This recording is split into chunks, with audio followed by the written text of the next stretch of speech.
तुम कहो तो वाह वाह, मैं सत्य भी कह दूं तो सर तन से जुदा, ये मेरे देश में नहीं चलेगा। जब ऊंचे पदों पे बैठे लोग कह देते हैं हिंदू हिंसक है, और अगर हिंदू हिंसक होता तो एक हिंदू सनातनी बेटी को इस सुरक्षा घेरे में अपने ही देश में अपनी आजादी गंवा के रहने की नौबत नहीं आती।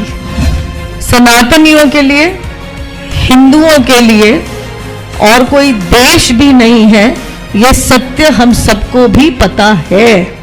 मैं इतना कार्य करती हूं नहीं, यह धर्म इकलौता मेरा नहीं है, यह सब हम सभी का है, और इसकी रक्षा केवल मैं करूं, यह उद्देश्य भी मेरे हिसाब से इस लायक शायद मुझे भगवान ने समझा भी नहीं है।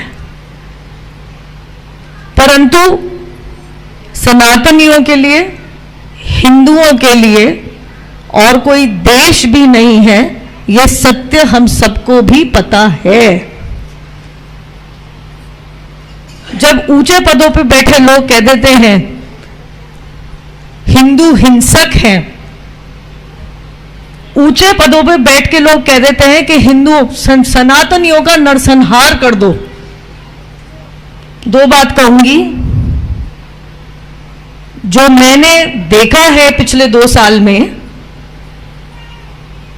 सनातनियों का नरसंहार करने की कोशिश की गई, क्योंकि शायद व्हाट्सएप पे, फेसबुक पे कुछ लिख दिया और कुछ ऐसा उल्टा सीधा नहीं लिखा।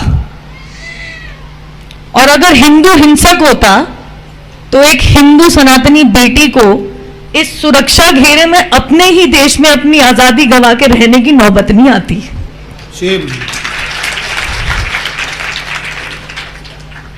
यहां पे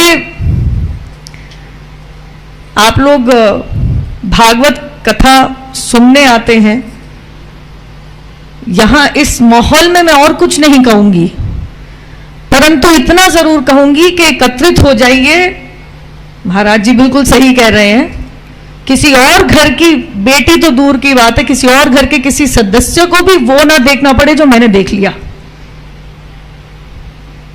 और जब तक मेरी सांस है, मैं आप सभी के घर की एक बेटी, बेटा, आप कुछ मान लीजिए, मैं उसी के लिए, आपके लिए खड़ी रहूंगी, अपनी आवाज उठाती रहूंगी।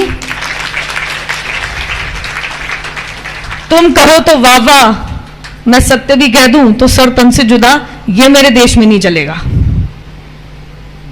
मेरा देश भारतीय संविधान से चलेगा, किसी मजहबी कानून या शरिया से नहीं।